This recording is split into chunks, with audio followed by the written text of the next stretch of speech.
جن خواتین کو نااہل کر دیا گیا تھا 22ویں کفالت قسط میں سے، ان سب کے بچوں کی جن لوگوں نے اندراج کروایا تھا، ان لوگوں کے بچوں کے تعلیمی وظائف 6 اپریل روز پیر سے آنے سٹارٹ ہو چکے ہیں، لہٰذا وہ اپنے قریبی سینٹر پر جا کر اپنے وہ تعلیمی وظائف حاصل کر سکتی ہیں۔ Welcome to back.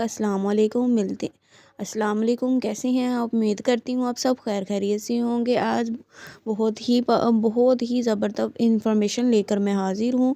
جیسا کہ آپ لوگ سب جانتے تھے کہ جو اہل خواتین کر دی گئی تھی، لیکن ان کے بچوں کے جو وظائف تھے وہ پینڈنگ میں تھے، پڑے ہوئے تھے، مطلب پچھلے سال بھی نہیں ملے تھے یا اس لاسٹ منتھ میں بھی نہیں ملے اور جنوری میں بھی نہیں آئے تھے، اور ان لوگوں کے وظائف اب آ چکے ہیں، لہٰذا آپ لوگ اپنے جا کر تعلیمی وظائف حاصل کریں۔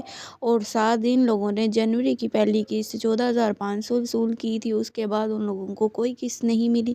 وہ اپنی قسط جا کے 13,500 قسط اپنے قریبی مرکز سینٹر میں جا کر وہاں سے چیک کروا کر اپنی رسید ڈیوائس میں دیکھ کر رسید پیسے حاصل کریں، تاکہ آپ لوگوں کو کسی بھی چیز کی مشکلات کا سامنا نہ کرنا پڑے ہیں۔ اگر آپ کو میری ویڈیو اچھی لگے تو لائک سبسکرائب کرنا مت بھولیے گا، اپنے دوستوں کے ساتھ شیئر کرنا بھی مت بھولیے گا۔ ملتے ہیں اگلی ویڈیو میں۔ اسٹے ٹیون، اسٹے بلیسڈ، فی امان اللہ۔